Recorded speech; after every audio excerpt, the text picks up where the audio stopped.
From ABC News Radio, KMET 1490 in Southern California. This is BizNinja Entrepreneur Radio with your host, Tyler Jorgensen. Welcome out to BizNinja Entrepreneur Radio. I am your host, Tyler Jorgensen. And today I have a friend of mine, Josh Orr. Josh is the founder of Streamline Retail. They are a company that helps brick-and-mortar businesses take the absolute best parts of their business and sell online and embrace the 21st century of e-commerce. You can find him online on Instagram at Retail Josh. Welcome out to the show, Josh. Oh my gosh, it's so good to be here. And that intro. That was my mid-hype. I'll eventually get to full levels of hype because I'm really excited to talk e-commerce and retail and the crossover or the bridge of yesterday to tomorrow, right? Because you get to work with brick and mortar businesses that a lot of them are dying, and give them a lifeline. My first question to you, Josh, is this: when was the moment that you first realized you were an entrepreneur? First moment I realized I was an entrepreneur. That is tough. You know what's funny is I feel like I've just gone through this life transformation. I growing up did terrible in school. Absolutely terrible. And I somehow went to college. I graduated high school with a 1.9 GPA. You may not even think that's possible, but then I finished school and I didn't really have a lot of drive. I didn't know what I wanted to do. And then I stumble into this position, and I was at the time I was helping retail stores get their point of sale. And, that company kind of went away. And then, so I started my own thing because I was able to keep doing what I was. And somewhere along the way there, it just clicked where I think it was about the impact I was having and realizing I was really helping businesses get to turn around. And so it probably was either when I was young and I wasn't doing well in school and I realized that I hated how everyone did it and I wanted to do it my own way, or later in life with the impact. Yeah. So it's interesting. I find most entrepreneurs have at least one example where they just didn't fit the mold, right? And you have that with even in high school. This does not make sense to me. Mm-hmm. Doing this just for the sake of getting the grade or doing this is not me. But then you found a career, and this is also really common. You found a career that was reward and merit based, right? I'm assuming in POS, that's a sales job, right? Oh yeah. Yeah. So you're in a position, so it makes a ton of sense. So you found yourself in the retail world. How did you decide to start Streamline Retail? Yeah. So originally, I was selling point of sale systems. So Mac-based modern tools to brick and mortar retailers. And what was interesting was that all the companies that were out there at the time, it was always just about software. And I, somewhere along the way, learned about value proposition. And if you can sell the exact same thing, but if you present it in a different way, it can change everything. And so I started my own business because I said hey, what if the point of sale was the means to an end? And instead, I could teach you how you can transform your business through operations and use the tool as a means to get there. And eventually we transformed to do that online. And now we're not just web designers. There's a ton of really good ones out there. No, we're going to teach a brick and mortar business how to completely transform their business by beginning to sell online. And we're going to teach them the strategies and all the things that we need there. So anyway, that's where I got started. And that's how it's kind of morphed over the last, 7 years, however long it's been since I started. Yeah. So even in that 7 years, retail has changed a lot. The number of big companies that have gone under just in that past 7 years is not small. Some of them, some I thought were going to make it. Some I knew were on their way. It was just a matter of when it finally got there. What were some of the challenges that you faced in that 7 years, and how'd you overcome them? Retail changed so much over the last several years, and navigating through what is good advice, what is bad advice, was really challenging. I remember early on when I was just doing point of sale, I had some people come to me and ask me oh, so e-commerce, should we do it? And I was no, that's not for you. Shipping's too expensive. You don't want to deal with returns. And I was the naysayer on it. And then I saw proof of oh, this thing can really work. And then I was oh, online only, that's where you need to go. And it wasn't until I discovered this third way that I was oh, you can actually do both and you can do it well. It just takes a unique strategy.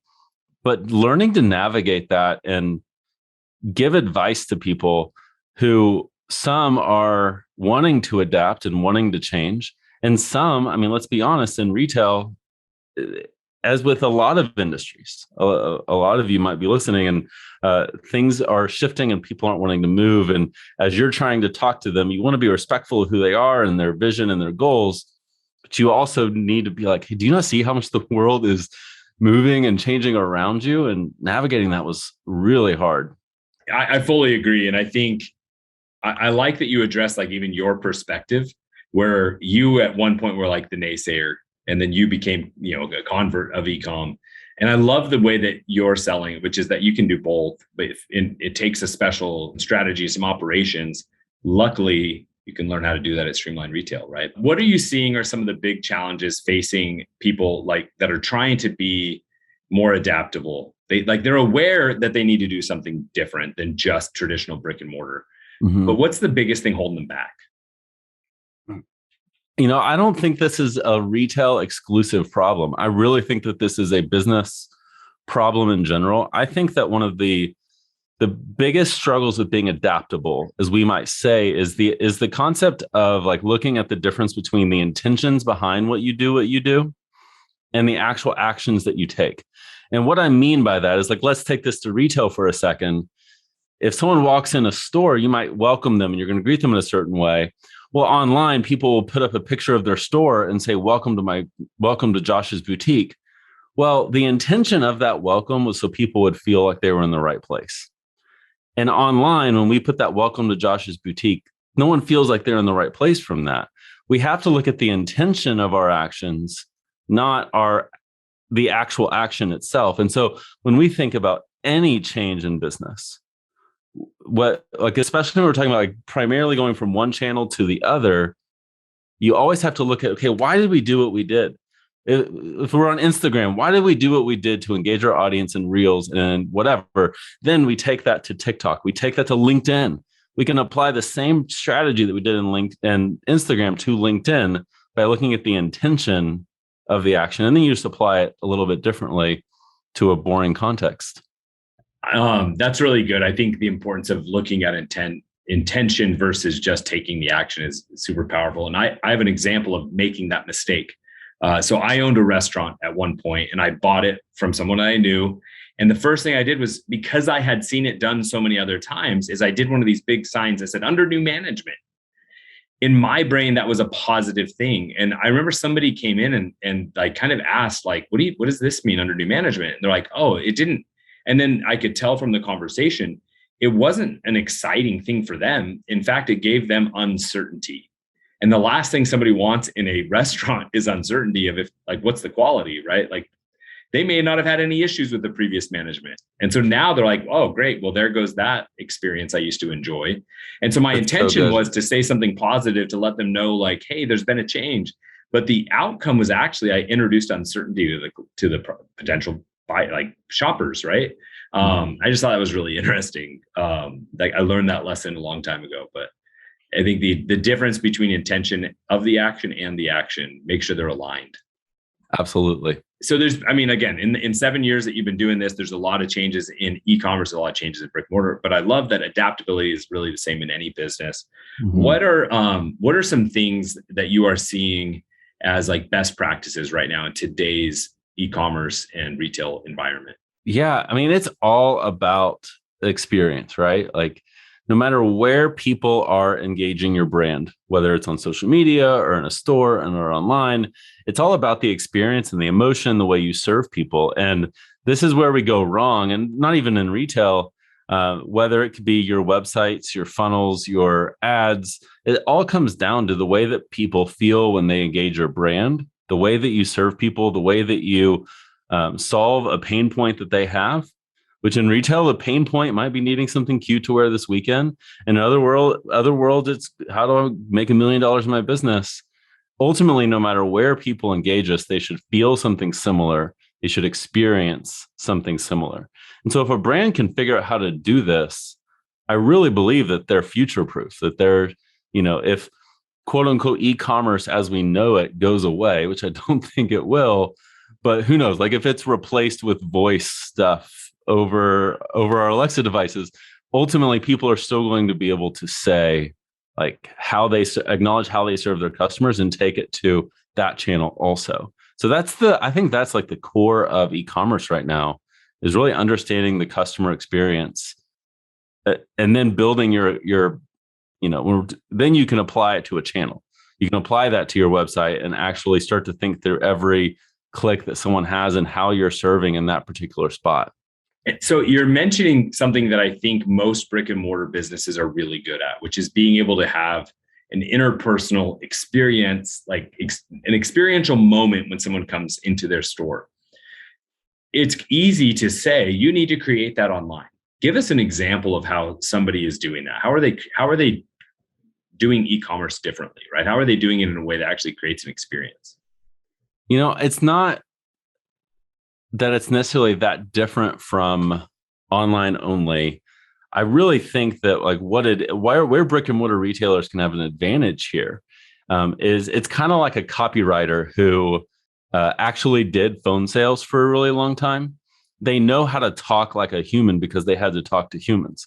And it's going to serve you better when you know how to do that. And when you know how to overcome objections, you know what your customer is looking for, you're able to build out a unique experience to do that.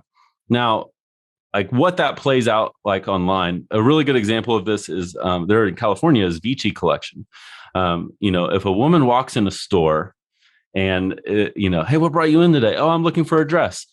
A salesperson doesn't turn around and just hand them 4 dresses and be like, what do you think? No, they're going to be like, oh, what for? What's the dress for? So online, you go to their website and their navigation is dresses by style, dresses by occasion, dresses by length. It's the way that a woman's shopping dresses, and it's guiding a customer through the journey, through the way people think.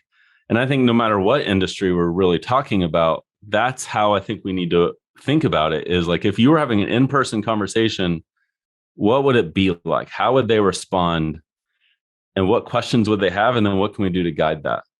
And I think that could be even seen just in how your product descriptions are written, right? Like, are you writing about this dress as if you're answering somebody's questions, right? Or are you writing it about like, well, it's cotton and it's 36 inches long and it's right, like it just stating facts, right? Like, and I think that is, I like that. It gives them an advantage just because they speak the language at a deeper level or more personal level.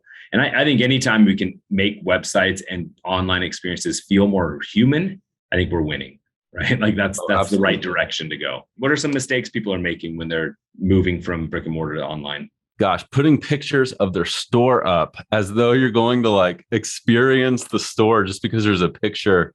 People are so proud of their store and they put that picture up and they are just saying, welcome to my store. Kind of like when you go to a website and their logo, not even e-commerce, I even mean in general, you visit someone's funnel and literally like just their logo is front and center. And it's like, no one cares about your brand. No one, like you and your mother are the only 2 people that really care. Otherwise, they care about themselves and they want to understand how can you solve their problem. Your e-commerce website, your funnel, it doesn't matter what we're talking about, should do that. And that's the first and foremost, that's the number one mistake that people make.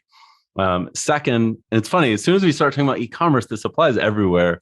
But it's this trust element of like using bad photography, making your site not really look like it's a human being.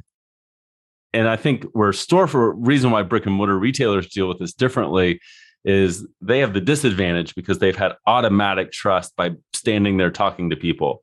And so they've never had to earn trust. Whereas an online only person understood that very early on, because getting those first 5 sales, it's like climbing Mount Everest because no one believes that you're a real brand. So establishing trust through photography, through your copy, through you name it. There's a million things we could do on a site that would do that. But those are some of the huge ones right now. What are some things that brands can do to get ready for Black Friday, Cyber Monday? Gosh, I love the question. One, plan. That's have an actual plan. Have an actual plan. You know what? Come up with your promotions right now. And honestly, if I were going to give a side thing to that, I would say everyone's focused on Black Friday, Cyber Monday. Start to look outside of those a little bit. One, go early this year, as early as you can. A cool thing that a friend of mine does, her name's Ashley Alderson at the Boutique Hub. She does a thing called Pink Friday, which is the Friday before Black Friday. And the idea is to shop local first. Do your first Christmas shopping at local businesses, not the Saturday after you did all your stuff on Friday. So think through some creative ways you can use holidays around it. Holidays are expanding, so use it to your advantage. But think through, as you're creating your plan, think through what are your loyal customers doing with you? And how are they shopping with you? If you're a clothing boutique, is your perfect customer stuck with her family and bored playing on her phone? In which case you need to speak differently. It's not all gift guides or any of that. It's something else. Understanding your customer and what they're doing, then you can build everything around that. Your offers, your promotions, your emails, your ads, all of it around who you know your customer to be. And I'm going to keep doing this, but I think this applies to all of digital marketing. If you have an offer on Black Friday, where is your customer on that day? Are they shopping on their phones while they're out with their wife? In which case, why are you writing long form sales copy? Because they're not reading it on that day. Your offer needs to have shorter copy. Anyway, I could go. This is the stuff I can nerd out about. I love it. I'm wanting you to keep going. So let's pivot off of Black Friday. But I think, I want people to catch that, because this will be good every year for the rest of your life. What Josh just said. Look outside of the holidays. Go early if you can. I love the idea of shop local before you shop big box. But the personal part of it, where is your customer that day? And are they buying gifts that day, or are they buying for themselves that day? What level of, do you need to help them justify the purchase? All of those things are super important. That's powerful. Now, a lot of those same principles can be applied to running sales and running things at any given moment. What are some of the foundational principles that online stores should know about promotions and sales? Should they always be running sales? What are the tips there? Gosh, no. I mean, it depends on your business, for Sure. one. If you have a value customer, that discount shopper, then sure, always be running sales. But if you are not, then don't. Now, there's a difference between promotions and sales. Promotions are things that entice someone to come in and purchase. That's that 10% off your first purchase. When you give us your email address, you're gathering a contact, they're getting a discount. But then there's sales, just 20% off. And I think those can be good to utilize on things like Black Friday and Cyber Monday, because ultimately that's what people are expecting now. And so you can act a little outside of your brand on those days, because I think people are coming to expect it. But know the difference, know who your customer is, and understand what you're trying to attract.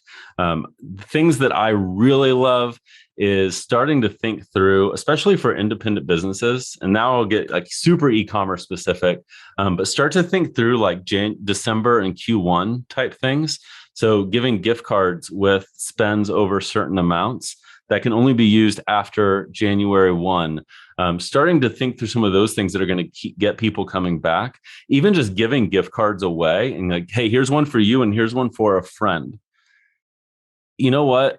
Even if 50% of people are just cool, I'll keep both of these gift cards. Okay. But the other half, you just gained a new customer by bringing them in. That's really effective marketing. And I think it can be really cool to do these things throughout the holidays, whether it's online or in store. I think it's an effective way to grow and to start thinking a little outside of just that current season. I love the gift cards that have to be used and the gift cards. Hey, you weren't expecting this, and here's one to give away too. It's this weird thing, this reciprocity. If they get to give a gift away, right, it builds loyalty for you because you got to help them elevate their status. One of the best promos that I ever did, I had an e-commerce store that the cheapest product in the store started at $79. And we did a $29, I think it was $27.16 or something, credit that we applied to every single person in the store. And we sent out an email that says, hey, you have a credit in your store, don't lose it type of thing. And it was this weird thing. It worked way better than doing a $25 off coupon. because it was like, it's their money already. So now it wasn't like, if I don't use this, it's not like, oh, I won't use the coupon. It flipped the script on them of like, oh, that's my money. I need to go get it. Right. I need to get my money. And so the idea of just looking outside the box with promotions, and that's what I was looking at with there. So I think that's amazing. What are some big trends that you're seeing in the space as we get into, holy cow, what year are we coming into? I can't even think. To me, it's still 2018. Man, it's flying. Oh my gosh. I think it's 2021. I have to check. Like, I have to check my age all the time. Like, remembering so I tell people the right number. Because at this point, like, I don't count. I don't think about it that often. Gosh, the trends in the world. I mean, right now, there's just so much. And I feel so bad for the retail world. Retailers have, like a lot of people, have really had a hard few years. And we're seeing things with shipping and with trying to hire and so all this stuff. And so one, like I guess not really answering your question, but just like, there are these industries that I just want to like, oh my gosh, like, you made it through this. Well done. But general trends, I think we're starting to see content really starting to be king. Really good e-commerce brands are producing stellar content.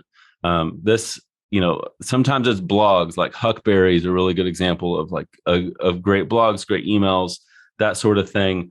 But sometimes it's things like your, the way you're using Reels and that sort of thing is really becoming a trend. What I'm loving is what Reels have done is it reminds me of Instagram 8-9 years ago, where small businesses had the upper hand and could blow up. And all of a sudden, they have 1,000 followers and their videos are getting 1 million views.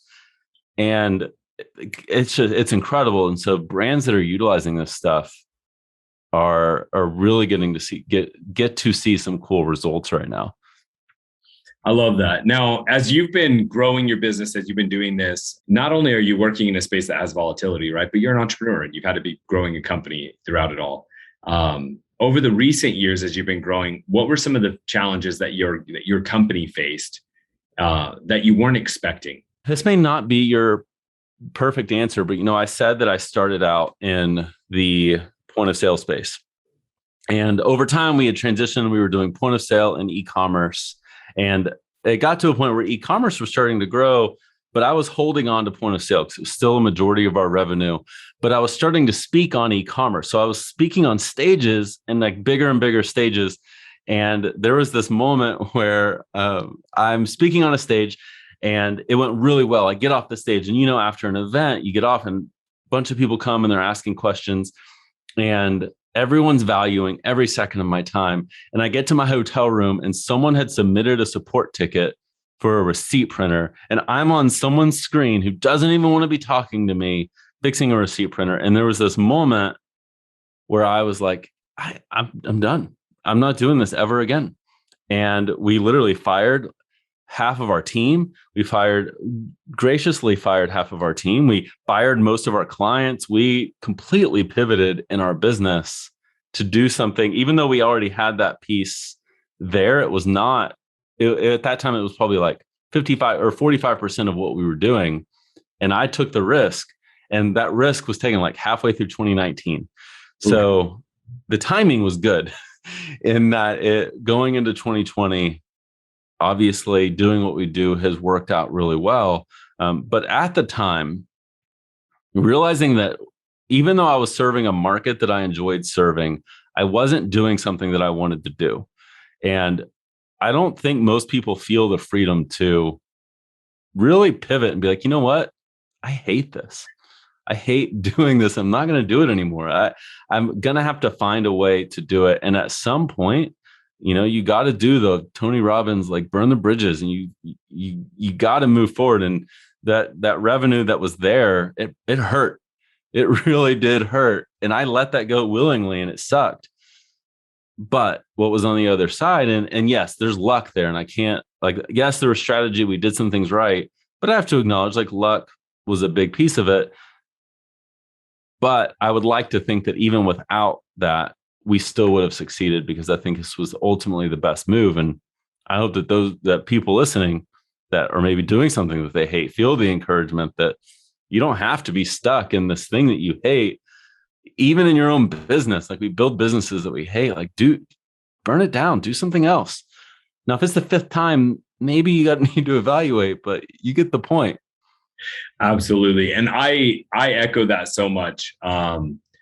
Having rebuilt more than once and having made hard calls to make pivots, you use the word freedom to pivot. And I think that's so fascinating, because most of the lack of freedom is self-imposed, right? Like, we're stopping ourselves from doing something just because it's hard, but we're never going to reach the next levels of freedom or of happiness or whatever if we're not willing to also leave the past behind.